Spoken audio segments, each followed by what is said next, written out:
Senhor nosso Deus, luz plena dos santos, que nos destes a graça de celebrar os mistérios pascais na terra, fazei que possamos gozar da plenitude da vossa graça na vida eterna. Por nosso Senhor Jesus Cristo, vosso Filho, que é Deus, e convosco vive e reina na unidade do Espírito Santo, por todos os séculos dos séculos. Amém. Que as almas dos fiéis defuntos, pela misericórdia de Deus, descansem em paz. Amém. Iniciemos nossa reflexão e oração nesta segunda-feira da quarta semana da Páscoa. Em nome do Pai, do Filho e do Espírito Santo. Amém.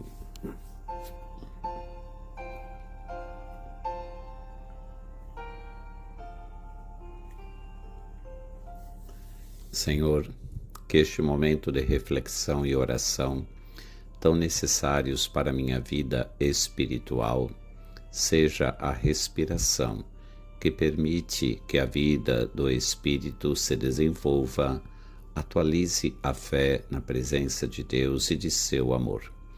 Que a minha alma, conduzida pelo Espírito Santo a partir do mais fundo de si mesma, una-se a Cristo, Mestre, modelo e caminho de toda a oração cristã, e com Cristo, por Cristo e em Cristo, dirija-se a Deus Pai, participando da riqueza do viver trinitário. Por este momento, eu reconheça e proclame a grandeza de Deus, a plenitude de seu ser, a infinitude de sua bondade e do seu amor. Amém.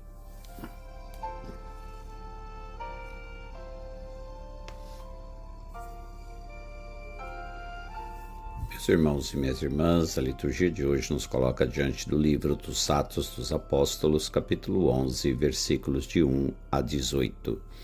E gostaria de destacar com vocês o versículo 9, que nos diz: Não chames impuro o que Deus purificou. Na primeira leitura de hoje, Pedro explica uma visão que a princípio o confundiu. Deus parecia estar lhe dizendo para comer alimentos impuros.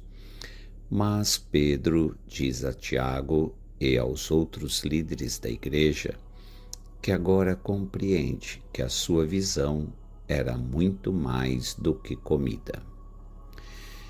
Embora sendo a máxima autoridade na igreja, o apóstolo não queria agir de modo independente e caprichoso. Por isso, explica o passo dado e as motivações do mesmo. Não conta todo o episódio, mas apenas os pormenores que julga necessários para a sua compreensão. Além do seu próprio testemunho, acrescenta o dos 6 irmãos que o acompanham, e lembra as palavras de Jesus antes da ascensão: Vós, porém, sereis batizados no Espírito Santo. A efusão do Espírito incluía os pagãos. Os argumentos de Pedro acalmam os seus opositores.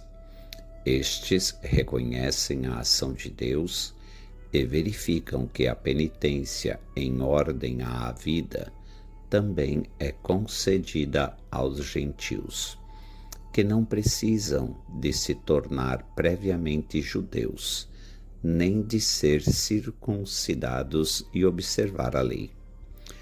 A missão entre os pagãos ficava oficialmente autorizada.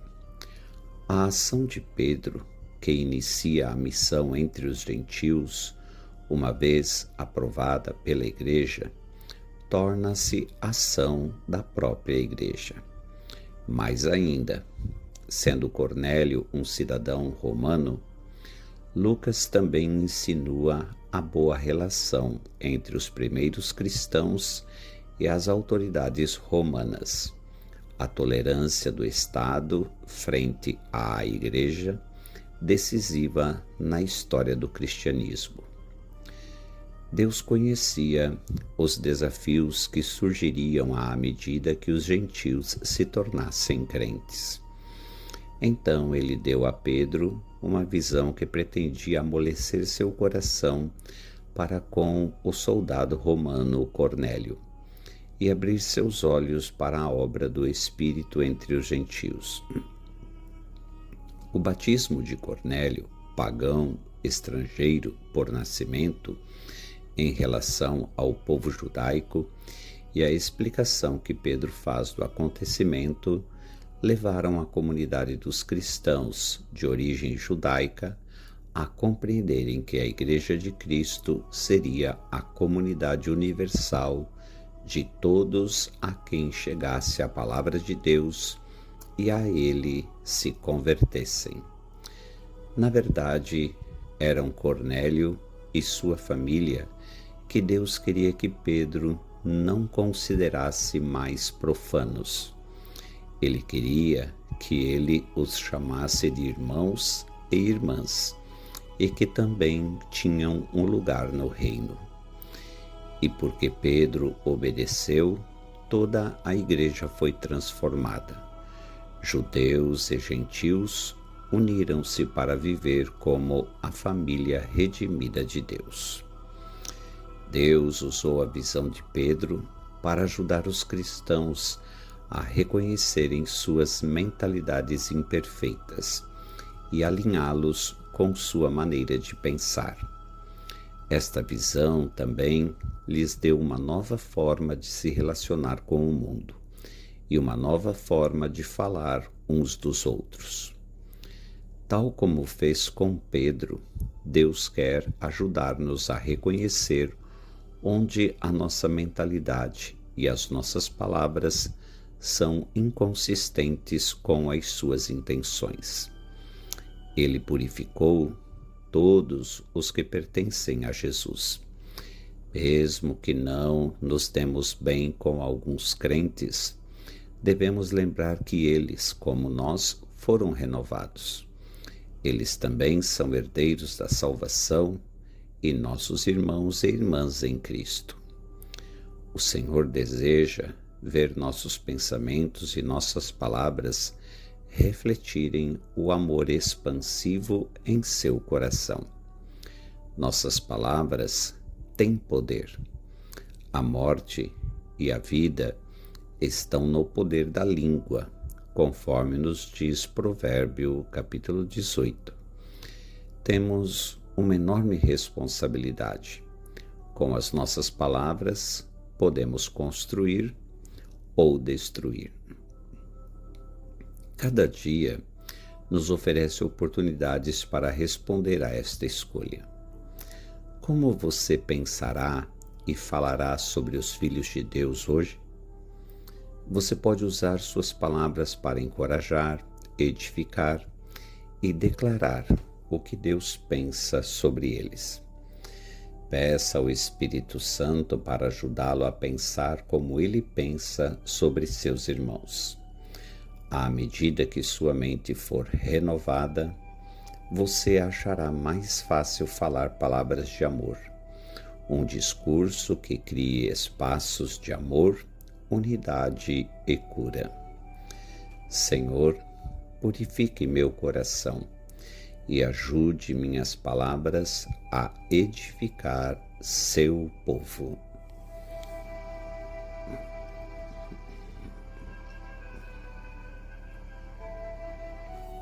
Oremos juntos esta palavra.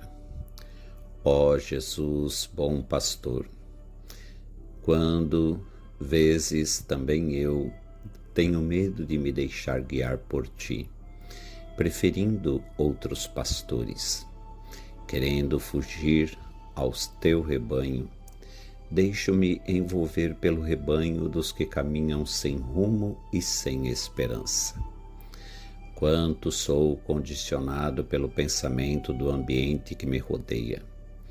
Como é difícil escapar da manada dos que vivem tranquilamente o dia a dia, sem se preocuparem com o que verá depois. Dá-me a tua luz para que compreenda que tu és a luz, o guia, o caminho, a verdade. Ilumina-me também para que compreenda que fazer parte do teu rebanho não significa renunciar à minha inteligência, mas fazê-la penetrar pelos caminhos da vida, que só tu conheces, porque só tu desceste do céu. Amém.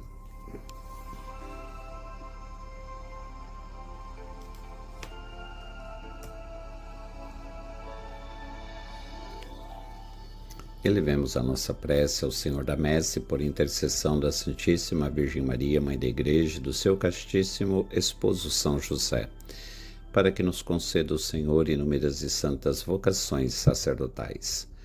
Ave Maria, cheia de graça, o Senhor é convosco, bendita sois vós entre as mulheres, e bendito é o fruto do vosso ventre, Jesus. Santa Maria, Mãe de Deus, rogai por nós, pecadores, agora e na hora de nossa morte. Amém.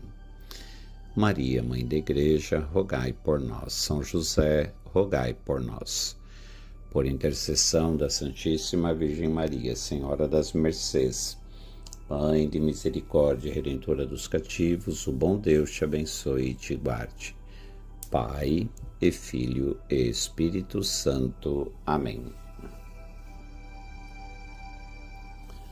Até amanhã, se Deus assim o permitir.